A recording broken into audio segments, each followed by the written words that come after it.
இவர்களை ஒன்று சேர்த்தவர் doctor C Natesa Mudaliar. வேற நல்லா நினைவில் வச்சுக்கணும், டாக்டர் சி நடேச முதலியார். அவர் தான் சென்னையில் புகழ்வாய்ந்த ஒரு டாக்டர், மருத்துவர். ஒருங்கிணைத்து ஒரு கூட்டம் போட்டாங்க. 1912 ஒரு கூட்டம் போட்டாங்க. எங்கன்னு கேட்டா டாக்டர் நடேச முதலியாருடைய வீட்டு தோட்டத்தில். அந்த ஒரு அமைப்பை உருவாக்கினார். அந்த அமைப்புக்கு என்ன பேர் அப்படின்னா மெட்ராஸ் யுனைடெட் லீக் அப்படின்னு பேர். இந்த அமைப்பினுடைய நோக்கம் என்ன அப்படின்னா சென்னையில் இருக்கிற நம்மை போன்ற இளைஞர்களுக்கு கல்வி கற்றுக் கொடுப்பது. மாலை நேரத்தில் இது ஓராண்டு போச்சுங்க. 1913ஆம் ஆண்டு இந்த அமைப்பினுடைய ஆண்டு விழா நடக்குது. ஒரு ஆண்டு ஆச்சு. 12 தொடங்கி 13 ஆண்டு விழா நடக்கிறது. இந்த ஆண்டு விழா அவருடைய தோட்டத்திலாம் நடக்குது, நடேசனாருடைய தோட்டத்திலாம் நடக்குது.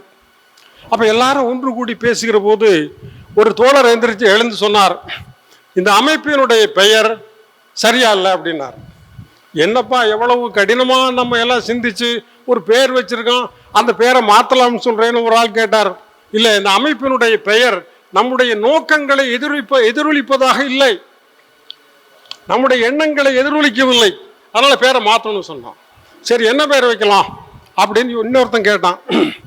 அதுக்கு ஒரு ஆள் சொன்னான், நான் பிராமின் அசோசியேஷன் என்று வைக்கலாமான்னு சொன்னான். பார்ப்பனர் அல்லாதார் சங்கம்னு வைக்கலாமா அப்படின்னு ஒருத்தன் கேட்டான்.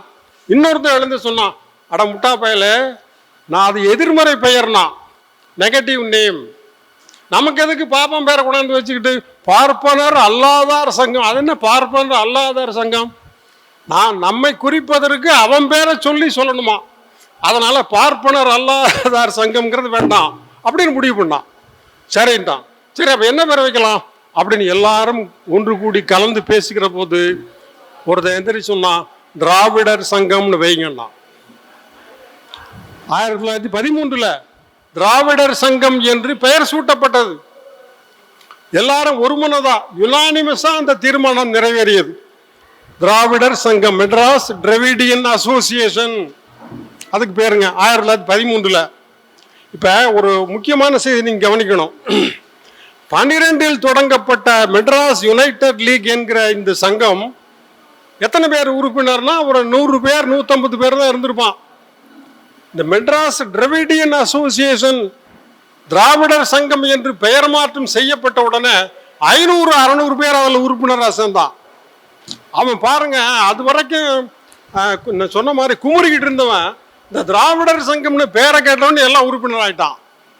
அப்புறம் பாருங்க, எல்லாரும் அதில் ஒன்று சேர்ந்து அவனுடைய கோரிக்கைகளை நிறைவேற்றுகிற ஒரு அமைப்பாக அதை உருவாக்கினான். என்ன கோரிக்கைன்னா ப்ரொமோஷன், லீவு கேட்கறது, இப்படி எல்லாத்தையும் ஒட்டுமொத்தமாக சேர்ந்து செஞ்சாங்க.